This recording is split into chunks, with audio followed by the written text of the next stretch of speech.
रंगपंचमीच्या दिवशी तालुक्यातील अमानी गावात जो आनंद उसळला तो फक्त रंगांचा नव्हता, तो माणुसकीचा, एकतेचा आणि आपुलकीचा होता.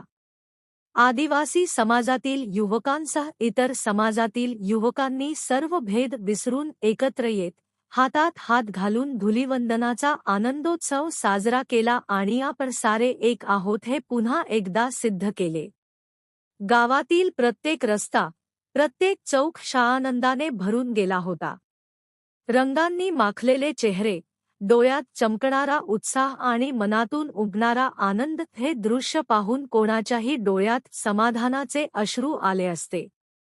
मित्राने मित्राला रंग लावला, मिठी मारली, हस्तखेळत जुन्या आठवणी जाग्या झाल्या. काही युवकांनी माती तसेच गायम्हशीचे शेण अंगाला लावून पारंपरिक पद्धतीने सण साजरा करत आपल्या मुळांशी असलेले नाते जपले.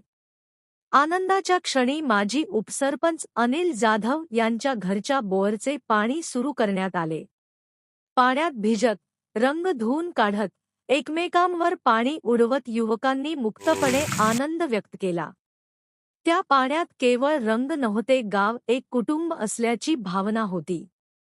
गावाने दाखवून दिले की सण म्हणजे केवळ परंपरा नव्हे, तर माणसाला माणसाशी जोडणारा एक धागा आहे.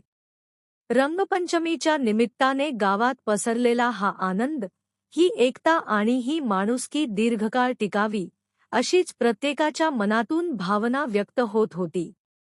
मराठी समाचार न्यूज 24 साठी मालेगाव प्रतिनिधी.